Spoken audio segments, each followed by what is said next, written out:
Oh, here's a really nice cluster of artist Conk's polypore. I can't remember the scientific name, but I will put it on screen for you right now.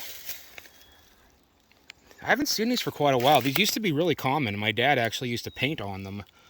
But now they're getting a little hard to find. This is a nice little fruiting right here. Let me take this little one off. And let me show you. Yeah, this is a really good example. This is why they're called artist Conk's polypore, because it's just hard to do with one hand. Let me try this.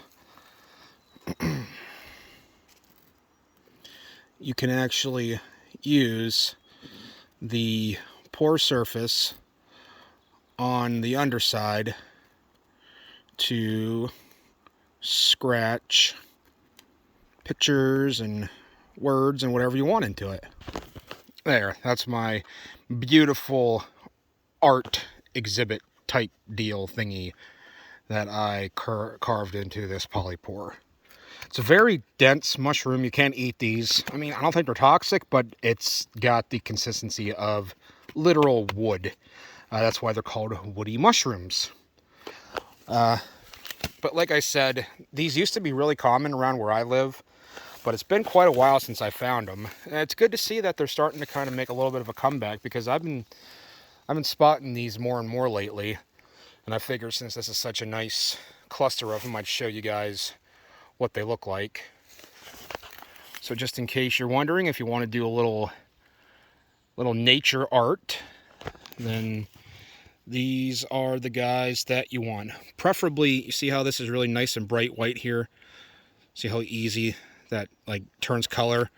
You want them whenever they're nice and like fresh and like living on the underside. This one, you can still scratch into it like I did this smaller one, but it is kind of dried out.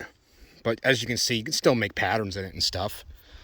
But whenever these are young and the underside is like super white and malleable, and you can just get all kinds of like different hues and like different saturations of the color brown from the underside of these, just by simply scraping into them. Like here, this is a really young one, and look, see how vivid that is? And then right next to it, I'll do a really light pass. You could just get so much more variety of shades whenever they're young like this. But what my dad used to do is, like, even like the bigger ones, like say this one for example, he would take them off the tree. I'm only gonna take that one off, and I'm just gonna leave that here so it can spore out. But he would take these bigger examples, take them off the tree, take them to my pap's house and my pap's workshop and his wood shop. He would plane the bottom of these so that it's nice and flat, and it would sit upright on a desk or whatever. Cover the whole thing, at least the whole back, in varnish, and then he would paint the under. And this is after letting these dry out for a couple weeks. You gotta let them dry out for a while. And then he would, hold on. People on four-wheelers aren't supposed to be out here this time of year, but okay. He would let these dry out. He would paint the bottoms of them with white acrylic paint, and then he would use these to paint different pictures on, and people would, put them on their mantles or their shelves or whatever. And you have a nice piece of kind of organic-looking substrate to put your art onto, and they look really nice. But yeah, keep an eye out for these. They're really interesting mushrooms.